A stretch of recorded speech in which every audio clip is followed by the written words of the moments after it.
यार स्वागत है आपका इस द्वितीय सत्र में पार्ट 2 में। पहले पार्ट में हमने चर्चा की थी कि अकेलेपन से भयभीत भाव क्यों उत्पन्न होता है, क्यों आज की दुनिया में लोग अकेलेपन से इतने भाग रहे हैं और अपने आप को किसी न किसी में बिजी रखना चाहते हैं। कोई सपना दिख रखा हो उसको पूरा करने में या दुनिया की तमाम भाग दौड़ में अपने को शामिल करना चाहते हैं, और अगर थोड़ी सी देर के लिए भी उनके सामने अकेलेपन की अवस्था आ जाती है तो वे उससे भागते हैं, वे उससे भयभीत हो जाते हैं। उनके भीतर एक टकराव, एक बहुत बड़ी दिक्कत होने लगती है। क्या है कारण? क्या सच में अकेलापन कोई अलग अवस्था है जिससे हम भयभीत हो रहे हैं, या फिर अकेलापन हम ही हैं?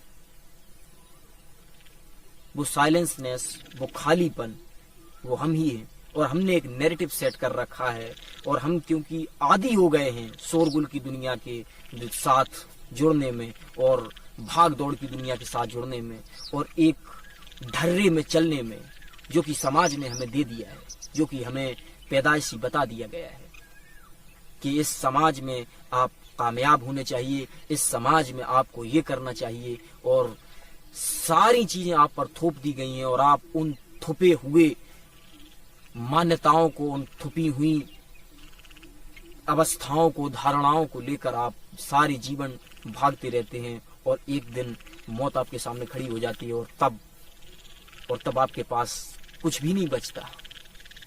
सिकंदर की कहानी हम सब ने सुनी है, और इन सब बातों से मैं ये भी नहीं कहना चाहता कि आप संसार का मोह, माया का बंधन या ये सब को छोड़ दें। नहीं, बिल्कुल आप जो कर रहे हैं आप बिल्कुल करें, लेकिन मैं बस इतना ही कहना चाहता हूं कि सब कुछ करने के साथ साथ में कुछ ऐसा भी जानने की आवश्यकता है जो टाइम के साथ समाप्त ना होता हो, क्योंकि जो कुछ भी आप दुनिया में कर लेंगे वो सब कुछ टेम्परल है, टाइम में है। अल्बर्ट कामू, नीत्शे, सार्त्रे, ये सब एग्जिस्टेंशलिस्ट अपनी दुख को, अपनी वेदना को दिखाते हैं कि संसार में सब कुछ पाकर भी व्यक्ति ये पाता है कि उसने कुछ भी नहीं पाया। तो कुछ ऐसा होना चाहिए जो सफलता नहीं बल्कि सार्थकता, और जो टेम्परल और टाइम में न होकर बल्कि टाइम के पार भी हो, क्योंकि हम जो भी कमा रहे हैं, हम जो भी कर रहे हैं, वो सब कुछ एक टाइम पर नहीं था और एक टाइम पर फिर नहीं हो जाएगा। तो क्या ऐसे कुछ तथ्यों की, तत्वों की और सत्यों की हमें खोज नहीं करनी चाहिए जो कि न जन्मे हों और न मिटते हों, जो कि हों, जिनका अंत ना हो, जिन्हें जानने के बाद जो छूटते ना हो? लेकिन हम अपनी चर्चा पर वापस आएंगे। हम चर्चा कर रहे थे कि अकेलेपन से भय क्यों लगता है, क्यों इस शोरगुल की दुनिया में हम अपने को भगाना चाहते, दौड़ाना चाहते हैं। तो हम अकेलेपन को गहराई से देख लेते हैं। क्या अकेलापन हमसे कोई अलग अवस्था है, हमसे कोई अलग चीज है, या अकेलेपन ही हम हैं? या हमने ये नैरेटिव सेट करके रखा है कि अकेलापन कोई अलग अवस्था है और उससे हम भागते जा रहे हैं क्योंकि हम आदी हो गए हैं शोरगुल की, भागदौड़ की दुनिया में, एक ढर्रे में चलने की दुनिया में। हम ठहर कर पूरे ध्यान के साथ अकेलेपन को देख नहीं सकते। क्या हम इस सत्य को नहीं देख सकते कि अकेलेपन ही हम हैं और हम अपने से नहीं भाग सकते? कल अगर आपने ये कहा होता कि मुझे फला व्यक्ति से परेशानी है, तो उपाय था कि उस व्यक्ति से आप दूर रहिए, मत जाइए उसके पास। आपको किसी व्यक्ति के साथ रहने से दिक्कत है, आप उससे दूर रहिए। लेकिन अगर आप ये कह रहे हैं कि आपको अपने साथ रहने से दिक्कत है, तो ये प्रॉब्लम बड़ी है।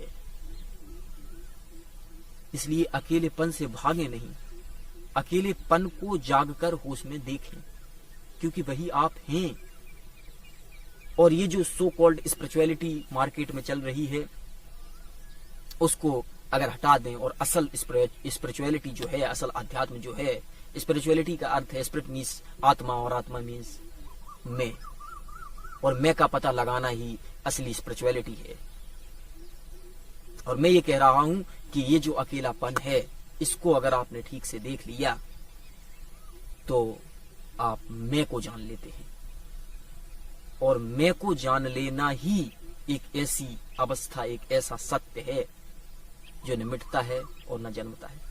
स्पिरिचुअलिटी की गहराइयों में हम धीरे धीरे अग्रसर होंगे और गहराई से चर्चा करेंगे। और आखिरी शब्दों में मैं यही कहना चाहूंगा कि अकेलेपन से भागे नहीं। ये जो अकेलेपन से भागने की, दौड़ने की जो संघर्ष अवस्था है, यही दुख है, यही भय है। अगर आप ठीक से अकेलेपन को देख लें, क्योंकि वही आप हैं, सब कुछ हटाकर भी आप उसे नहीं हटा सकते, तो फिर आप पाएंगे कि अकेलापन अब कोई भय नहीं दे रहा। गहराई से इस पर हम चर्चा करेंगे। आज के लिए इतना ही, मिलते हैं फिर।